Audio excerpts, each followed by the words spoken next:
Just sit back and relax. You'll laugh when you collapse. We're Animaniacs. Come join the Warner Brothers And the Warner Sister Dot. Just for fun, we run around the Warner movie lot. They lock us in the tower whenever we get caught. Hi, and welcome to the Animaniacs DVD Special Features. I'm your host, Maurice Lamarche, and we're going to step into the Wayback Machine at Warner Brothers Animation with the original Animaniacs actors Rob Paulsen, Tress MacNeille, and Jess Harnell. Hey, hi, guys. How you doing? Hey, hi, Mo. Hey, That was a little thing we always did. Bob Hope. Everybody did Bob Hope.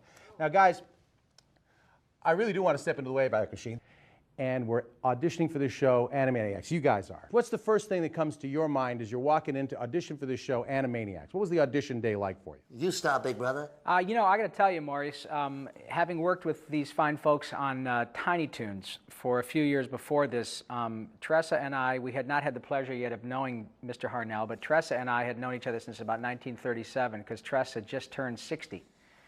And, those were the days. Yeah, so we talked about this, and we knew this was going to be a big deal because Mr. Spielberg was involved, and of course that's always Steven Spielberg, not the one you know, the guy that owns a chocolate shop in Van Nuys, Maurice Spielberg. But anyway, we knew that Mr. Spielberg was involved, and that frankly they were going to spend a lot of money, and it was going to be a big musical show, and so we were quite aware that this was going to be quite a big deal.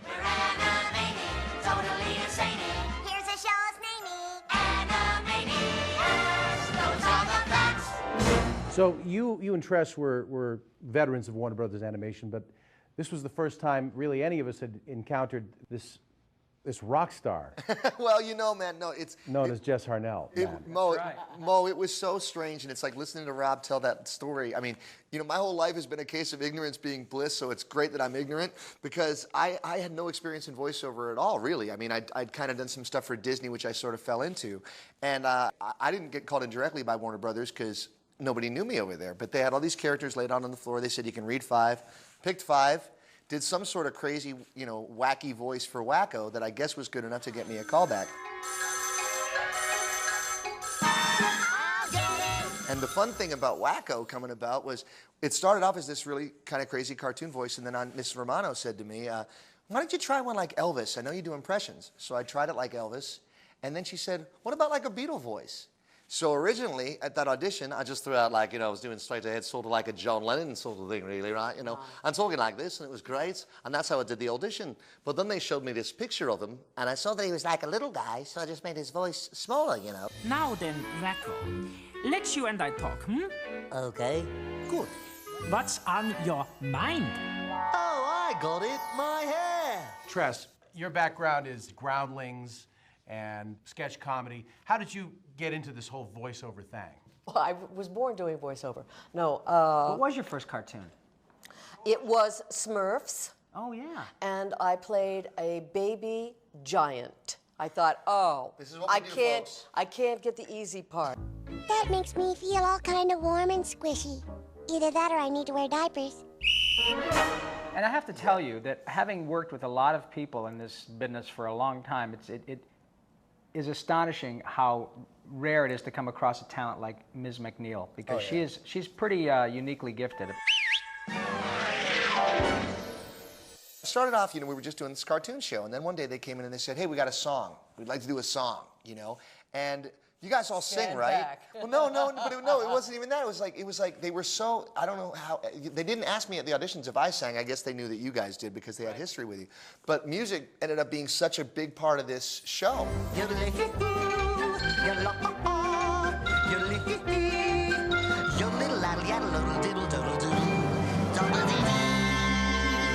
I knew so well that music was going to be a big part of this, and I've been a singer longer than anything, and I just really wanted to be part of it. Now, Open for Bob Seger, okay? yeah, baby. Is that sweet? I opened the door for Bob Seger. Yeah, I remember nothing music. Bob Seger said something to me I'll never forget. He looked at me in the eye and he said, "Who are you?" I am the very model of a cartoon individual. My animation's comical, unusual, and whimsical. I'm quite adept at funny, just comedic theory. I have read from wicked puns and stupid jokes to anvils that drop on my head. Of course, Robbie won an Emmy Award, which is one thing that, and I always brag for my brother because I'm so proud. We were very, very proud of Rob's winning the Emmy. Wait till they get to the creamy filling. we were aware of how lucky we were to be able to be working with the best folks on both sides of the glass, and then, you know, up in the towers, and between having, you know, Steven and his people, who, by the way, Mr. Spielberg approved all the scripts, was very involved in the casting. Yes, absolutely. We had Andrea Romano, Tom Ruger, Peter Hastings, Paul Rugg, John McCann, you know, Sherry Stoner, everybody, and all the stars just went, and it was an amazing experience. And of course, we had the lovely and talented Maurice Lamarche, who is right there, quite incredibly gifted for a Canadian, you know. Yes, Maurice and I have gone on to do many, many shows together as well, and I hope that we appreciated it. Oh boy. You know, being in the room with all of those fabulous people, the very best voice talent that existed. Yeah. And we had a ball. We were like kids in school with our favorite teacher. We were there with Andrea Romano, and we laughed all day long.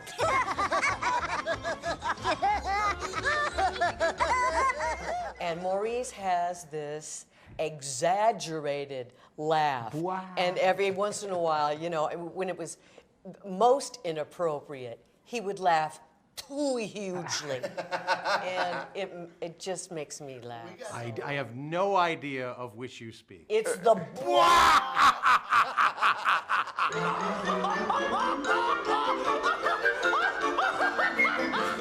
We just would make each other laugh and laugh and laugh, and some of the stuff you couldn't say in a cartoon. Use your imagination. Though not much. Not much. No, we don't work blue. No. No. Hey, It's kind of a teal. I'm going to give you another Animaniacs secret, though. This is revealed for the first time publicly. Everybody always wanted to talk to me on those signing things about the burping. Everybody was always like, you know, when you burp, you have to drink a lot of soda. And I go, well, you know what's really funny? I have a stunt burper. Because I did, because, you know. And who is it? My stunt burper is the best in the business, and it's that gentleman right there. That's right. And I don't want to, Mo, I don't want to put you on the spot, and you're so well-dressed and handsome Not today. at all. But if you wouldn't mind, Mo, would you give us just a little example of the magic you used to do on my behalf? Go to 0. It takes a second to warm up. Center, Mo. Isn't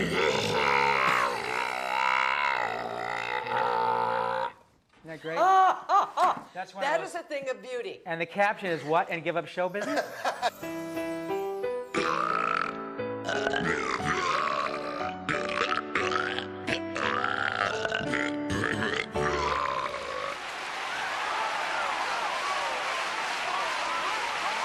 Excuse me.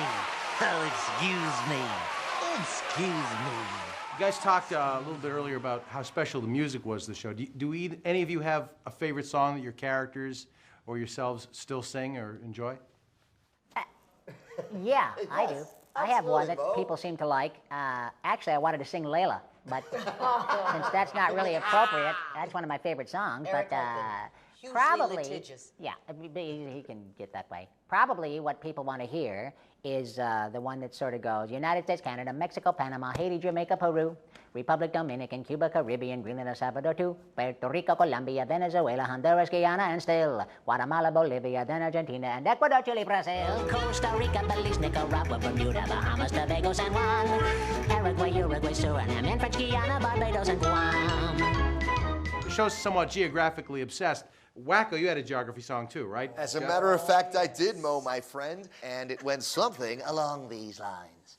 Baton Rouge, Louisiana, Indianapolis, Indiana, and Columbus is the capital of Ohio. There's Montgomery, Alabama, south of Helena, Montana. Then there's Denver, Colorado, and Boise, Idaho. Texas has Austin, then we go north to Massachusetts, Boston, and Albany, New York, Tallahassee, Florida, and Washington, D.C., Santa Fe, New Mexico, and Nashville, Tennessee. Elvis used to hang out there a lot, you know. Dot didn't have a geography song, but you were just cute.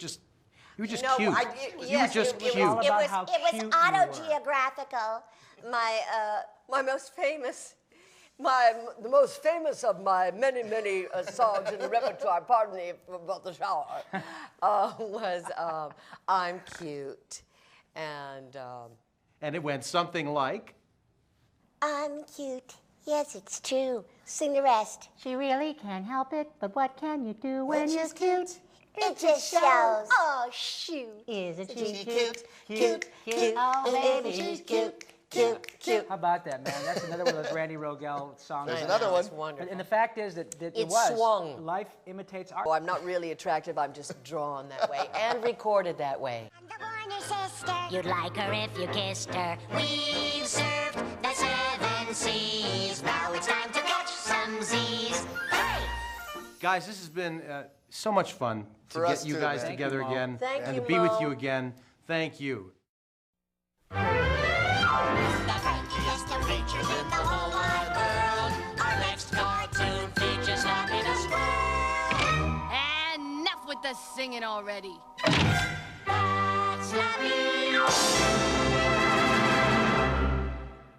Well, I'm here with Sherry Stoner, who is not only producer, but also writer and star of Animaniacs, specifically the character of Slappy Squirrel. Sherry, Slappy was essentially your creation, am I right? Yeah. I think the thing that set this show apart, if we can all toot our own horns, is that the characters were so strong. And I know Slappy was a very clearly defined character.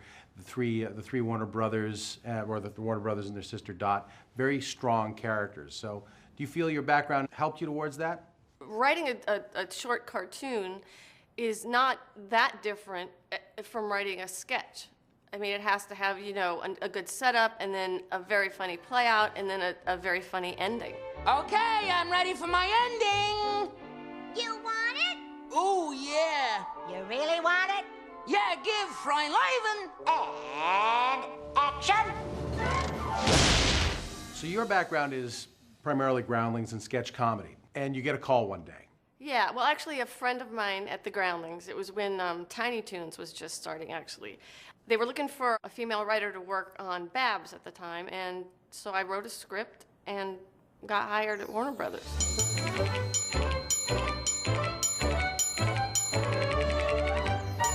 So you're writing the show, you're writing Slappy Squirrel. How do you get them to use you as Slappy? We were at a meeting at Amblin, and we were showing Stephen preliminary sketches of all the characters. And when it came time to talk about Slappy, I started doing the voice, you know. And she's like an old-time cartoon star, and he said that I should do the voice. And so that's how it happened. I owe it all to him. I'm going into a coma. Uh-oh, too late. I'm in a coma. And she's kind of that Lucille Ball generation Yeah, kind of a character. I just thought at the time that it would be fun to have a cartoon character who is actually, you know, old, because cartoon characters don't really age, and I just thought if she had all the dirt on all the old, you know, cartoon characters. Look, you've seen all my old cartoons, right? About 1 trillion times. I wrestled with Walter Wolf, Sid the Squid, and Beanie the Brain-Dead Bison. This Doug guy here's nothing. Yeah, but those were cartoons and this is real life. Don't tell him. He might crack. You talk about having the dirt on all the old characters. My favorite Slappy episode was Bumbie's mom. Yeah. Where did that come from? Was there a kid in your life who was upset when the other character from that other animation company, when that character's mother died, that inspired this? Well, I just remember when I was a kid how disturbed I was after seeing that movie, and how, you know, I think everyone was terribly disturbed. And so I just thought it would be funny if Skippy was seeing the same sort of movie and couldn't get over the fact that this character was dead. But in fact, she wasn't. She was in, you know, a trailer park in the desert. You must be careful on the meadow. There's no cover here from the hunters. I will, Mommy. Mommy? Mommy, where are you? Bumbie's mother is... Is it me? That mama dear was just an actress, Vina Wallin. We were pals. She used to date George Jetson. Look, have I ever lied to you before? I'm gonna take you to meet Bumbie's mom. Bumbie's mom? Jeez. It was a great moment when they meet up and Skippy doesn't quite recognize her, so you have Slappy say, do the turnaround, and she morphs. That happens to so many of us voice actors where Jess Harnell has a great story about a kid not believing it's him, even when he does the voice. So when she does that whole morphing thing, it's just hilarious. What's with you? That's not Bumbie's mom. She's old. Tactless, yet rude. Hey, could you do a piece of the old Bumbie bit for my nephew?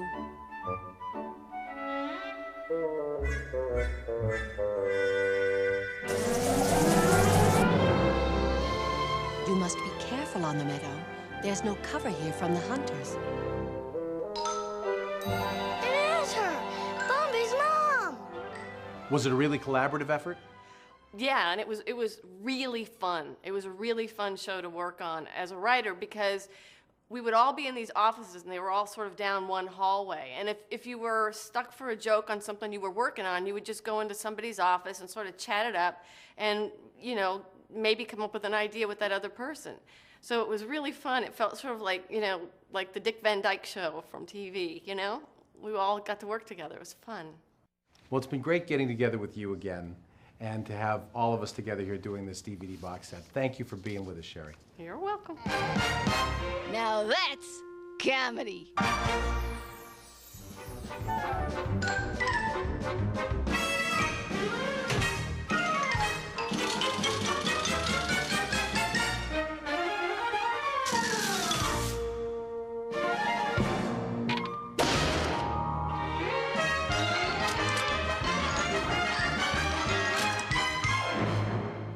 I'm here with Julie and Steve Bernstein, who were composers and orchestrators on Animaniacs. Guys, it's great to see you again. What brought you to Animaniacs as composer? Well, the late, great Richard Stone was the supervising composer for the show, and I had been working with Richard on Tasmania, and then Animaniacs came up, and he took me along. And I had been going along on lunch with Tasmania, and he took me along as orchestrator. Now, the thing that set Animaniacs and its ancillary shows apart, and including Tasmania and Pinky and the Brain, you guys used a live orchestra. You used an actual 35-piece orchestra for these shows. Correct. We sure did. Nobody else was doing that. No. Nope.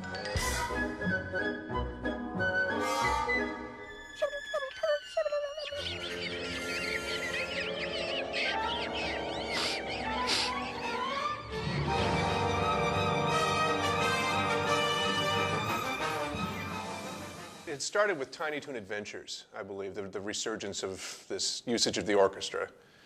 And that's thanks to Mr. Spielberg. I think that he wanted to bring this kind of thing back.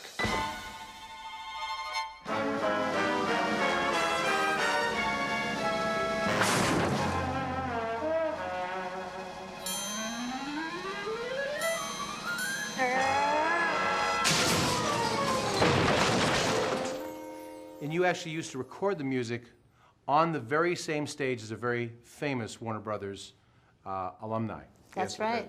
Carl Stalling. And the same piano that they used, it was fantastic.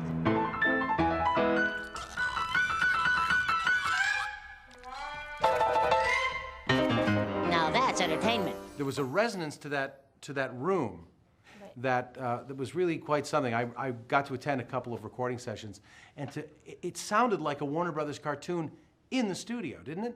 It absolutely did. It had that sound that room had at the time. It was that was before the renovation, and all the wood was still the same, and the piano was still the same, and the acoustics were identical. And you know, plus we were writing in the same style that Carl Stalling wrote in.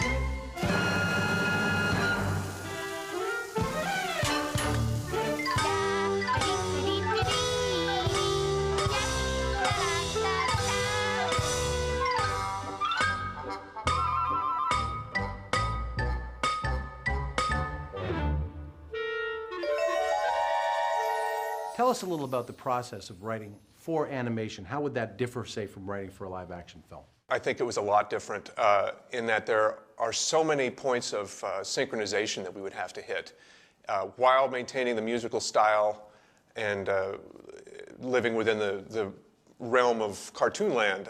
You know, somebody would be running in a certain tempo, and that would dictate the tempo of our music. Hi, Butterfly.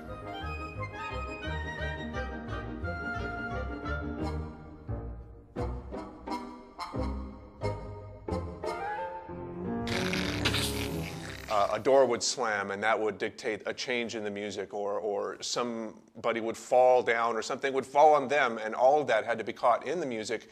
And musically done. It would have to fall within a phrase.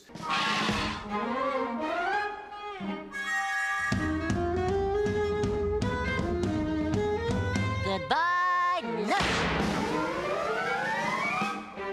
I gotcha. Not. You were talking a little bit about the casting of the music. Tell us more about how that worked. For one reason or another, I was always given those, quote, very special episodes, unquote, which basically had no dialogue, which it kind of meant it was a 20-minute concert. Things like Wings Take Heart.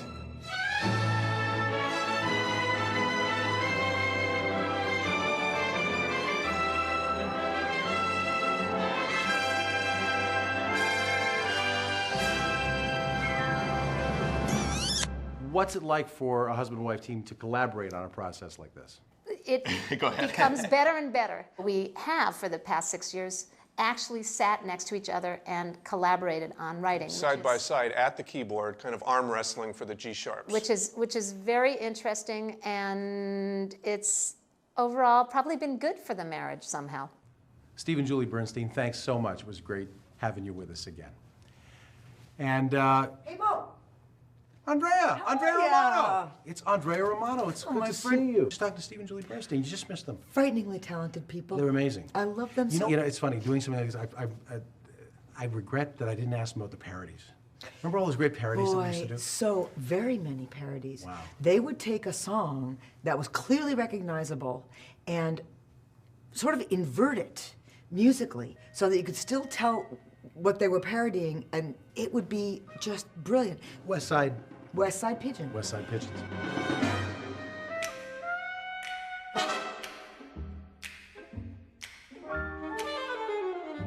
Clearly a West Side Story parody, Leonard Bernstein's music. Right.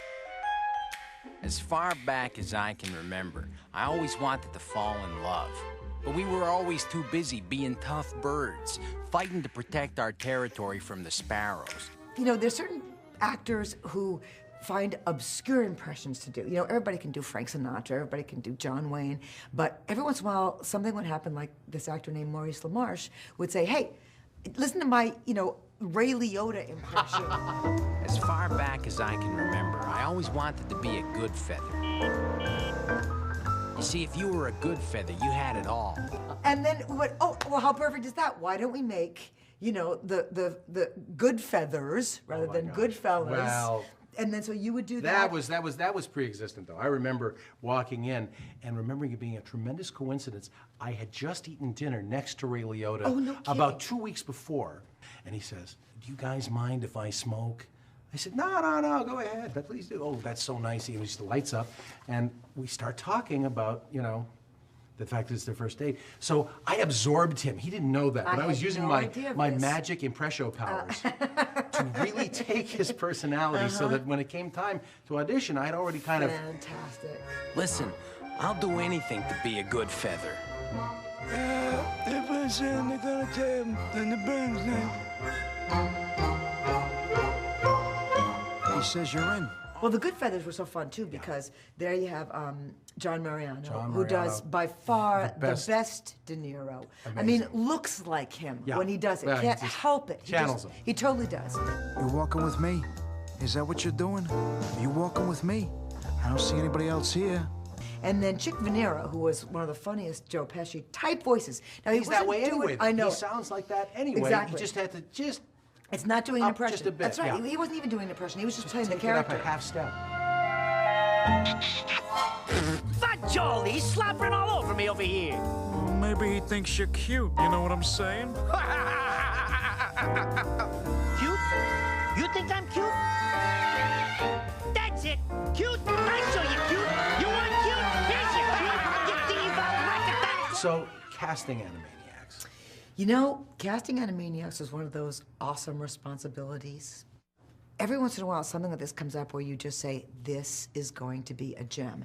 It's going to be a big responsibility to make it be as good as what already has been established in just the development materials.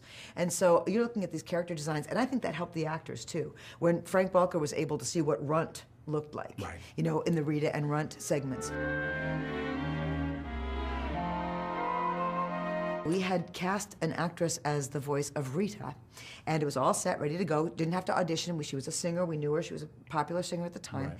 And a week before the session, she dropped out. A week before the first show, she dropped out. Wow. And so we And were she shall kind of- remain nameless, I assume. I was trying to find not only someone who could act and sing, but we wanted someone with some cachet and someone who would be really fun for the show and someone who would also appreciate what Frank Welker has to bring to playing the voice of Ron. And so on a Saturday, I am sitting with Tom Ruger, the producer, in my office, paging through the players directory, trying to find an actress who can sing, who would be a good match with Frank Welker and that Steven Spielberg would know and like. And so I go through and we find maybe 5 or 6 actresses that fit the bill, and then run them by Steven. Saturday afternoon, calling on the phone, Steven, what do you think of, blah, blah, blah, blah, blah. And number 1 on my list was Bernadette Peters, whom I've always adored. Just a beautiful voice. Out here in the shadows and out here, there's a promised land out here. We'll all understand and make this place our home. This place our home.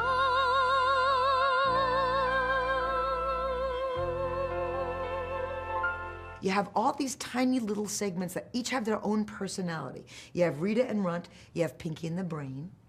We have Yakko, Wakko, and Dot, very important characters that were meant to sort of tie everything together. They would run through shots of other cartoons. Taxi. Taxi.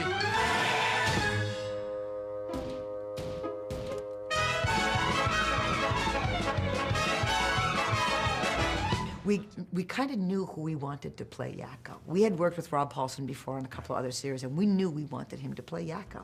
And so we had to submit multiple takes to Mr. Spielberg because, that's what you do with a producer. And we sent him 5 different auditions. 3 of them were Rob Paulson. Slow down! Why? Everyone else is rushing around here. I don't write them, I just say them. We had no trouble casting Dot. Tress MacNeille was just hilarious and cute and funny, and yet that edge. Hello, Mr. Lethal Weapon. Did you miss me? Talk a little bit about the Steven Spielberg influence, because we know that it lent a lot of cachet to the show, but he was truly involved. Amazingly, you never know when somebody is going to produce a show like that, how much they will be involved. Steven came up with story ideas. Steven read storyboards. Steven, would come to recording sessions occasionally. He was very hands-on with that series, and he was a pleasure. He didn't really fight us. He just sort of said, go for it. He let us all creatively do what we do the best, and that was terrific. I still don't know what to paint in this blank space, and His Eminence will be here any minute. It's His Eminence! His Eminence! Look, it's His Eminence! His Eminence is coming! Gadzooks, His Eminence! Don't worry, Mike. You go say howdy, we'll finish up. Your Eminence! I'm so glad you could come. I've worked so hard to please you. I hope you like my ceiling. Ah! I'm ruined!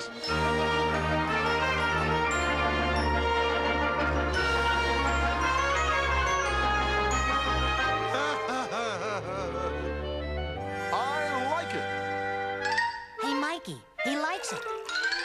Painting is like show business. You have to know your audience. Well, it was great to just all of us to work together. It was great working with you. My pleasure. Thank you so much, and thanks for coming by. Really good to see you again. Thanks for you. having me. Thank you. And thank you for joining us on this special edition DVD of Animaniacs. From all of us at Animaniacs and Warner Brothers Animation, I'm Maurice Lamarche.